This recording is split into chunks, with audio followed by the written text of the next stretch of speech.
Hai, apa kabar semuanya? Semoga kabar Anda baik-baik saja.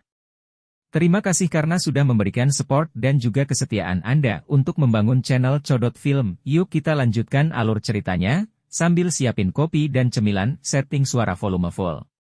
Gasken! Teriak Huang Dongxi. Serang! Mengikuti perintahnya yang pendek dan kuat, tim memusatkan daya tembak mereka dan mulai menyerang kelompok monster berbentuk cacing. Jie. Jie.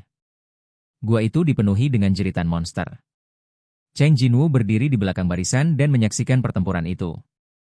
Ini adalah kondisi yang tertulis dalam perjanjian. Dia menyaksikan pertempuran yang terjadi di hadapannya dan secara mental mensimulasikan pertempuran sendirian.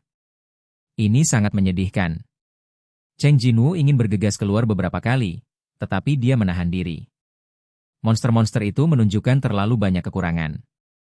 Tetapi para pemburu itu tidak hanya gagal menemukan kekurangan itu, tetapi juga terus melakukan beberapa kesalahan tingkat rendah.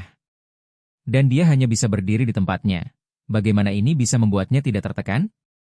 Anehnya, tim Huang Dongseok mengalami kerusakan lebih sedikit dari yang diperkirakan. Ini semua berkat koordinasi yang sempurna antar pemain. Tampaknya ekspresi tenang Huang Dongxi di awal bukan hanya kepura-puraan. Dachen, arah jam 11. Kak! Sisi kanan juga datang. Xiao Hui, Yingjun, dan Ranmin.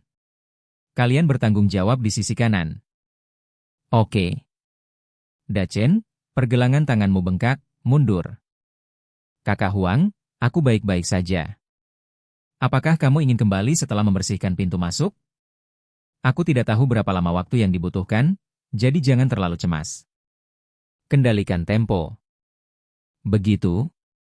Mungkin karena mereka sudah lama bertarung berdampingan, dan komunikasi di antara mereka sangat lancar. Ini benar-benar berbeda dari pemburu lain yang tersebar di pasir. Itu juga mampu secara tak terduga. Cheng Xiaoyu memandang Liu Chenhao. Dia menendang monster yang sedang menggigit perisai itu, dan mengayunkan pedangnya ke arah kepalanya. Pedang panjang yang mahal itu dengan mudah memotong kepala Warcraft. Sebagai pemula tingkat D, saya harus mengatakan bahwa pertahanan Liu Chenhao sangat bagus. Peralatan mewah menutupi kekurangan keterampilan dan pengalamannya. Bukan tanpa alasan para pemburu mencari senjata yang lebih baik untuk diri mereka sendiri.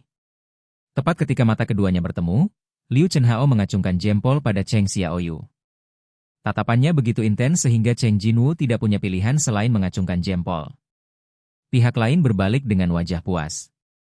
Jie, bagaimanapun, pertempuran ini hampir berakhir. Setelah merapikan sebentar, Huang Dongxi mengeluarkan perintah lain kepada anggota timnya. Ambil semua tongkat ajaib. Bagilah menjadi 9 bagian yang sama. Bagus. Aku paling suka momen ini. Aku juga. Huang Dongseok menatap adik laki-laki yang sedang mengumpulkan jarahan sambil tersenyum, lalu berjalan menuju Cheng Jinwu.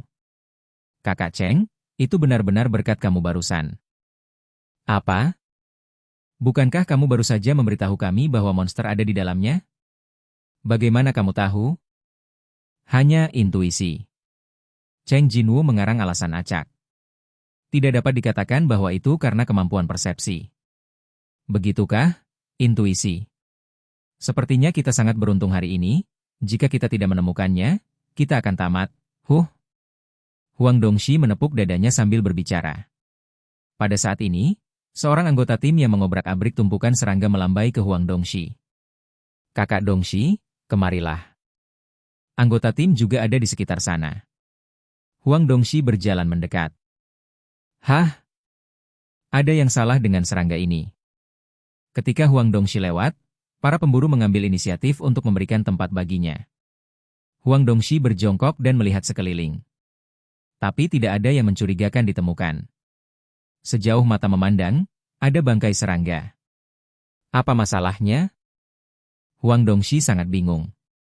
Seorang anggota tim menunjuk ke kaki serangga yang lebih dekat dengannya. Luka itu sepertinya bukan disebabkan oleh kita. Huang Dongxi mengerutkan kening.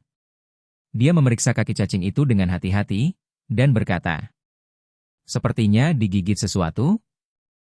Benar, tidak ada satu atau dua orang yang memiliki luka seperti ini. Lihat, ini, itu di sana, dan itu di sana. Salah satu sayapnya digigit. Serangga ini sudah dipenuhi bekas luka sebelum mereka bertarung dengan kita, kan? Ekspresi Huang Dongxi menjadi semakin serius. Dia berkata mengapa ada begitu banyak monster, tapi pertarungannya sangat mudah. Apakah serangga-serangga ini berkelahi dengan sesuatu? Pada saat ini, Cheng Jinwu merasa bahwa Huang Dongsok dan anggota tim sedang menatapnya. Begitu Cheng Jinwu menoleh, mereka memalingkan muka. Seong Jinwu yakin setelah melihat ini. Seperti yang diharapkan. Dugaan awalnya benar. Mereka bekerja sama dengan sangat baik, mereka pasti sudah lama bersama. Dan tidak ada yang mati. Tetapi mereka bahkan tidak memiliki pemburu penyembuh, apakah ini benar-benar mungkin? Tidak peduli seberapa cakapnya seorang pemburu, dia tetaplah manusia dan pasti akan membuat kesalahan. Bukankah mereka memiliki banyak celah dalam pertempuran barusan? Cheng Jinwu mengaitkan sudut mulutnya. Mungkin, saya masih bisa menggunakannya. Selama mereka bisa bertindak atas ide mereka sendiri. Huang Dongxi berdiri sambil tersenyum. Ayo melangkah lebih jauh, situasi hari ini mungkin akan segera berakhir. Huang Dongxi sengaja mengeraskan suaranya.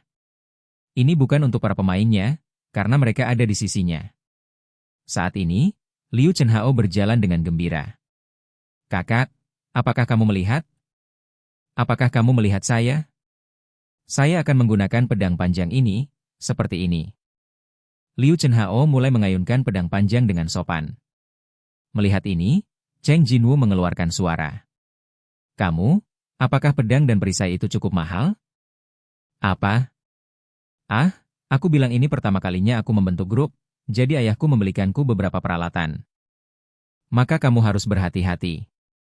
Cheng Xiaoyu menepuk bahu Liu Chenhao dengan ringan, lalu mengikuti tim untuk masuk lebih dalam ke ruang bawah tanah. Maksud kamu apa? Liu Chenhao benar-benar bingung, tapi dia tetap mengikuti tim. Gua itu memanjang tanpa henti.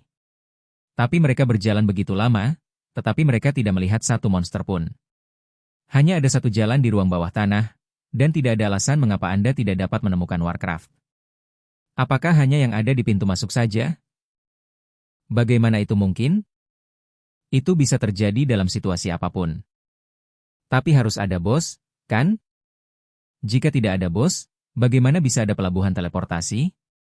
Melihat ruang bawah tanah yang luas tapi kosong, para pemburu mengobrol. Tunggu. Huang Dongxi tiba-tiba berhenti. Karena dia berhenti begitu tiba-tiba, orang-orang di belakang saling bertabrakan. Salah satu pemburu yang memukul hidungnya bertanya dengan wajah sedih. Aduh, kakak lagi ngapain? Xiao Hui, ambil foto di sini. Zhao Xiaohui memindahkan bola cahaya yang melayang di depan tim ke posisi yang ditunjuk Huang Dongxi. Tuhanku! Semua ini? Semua pemburu mengeluarkan suara rendah. Cacing itu kehilangan sayap, kaki, batang tubuh, dan bahkan kepala. Oke guys, jangan lupa like, comment, share, and subscribe di channel Codot Film. See you next video, peace out and bye-bye.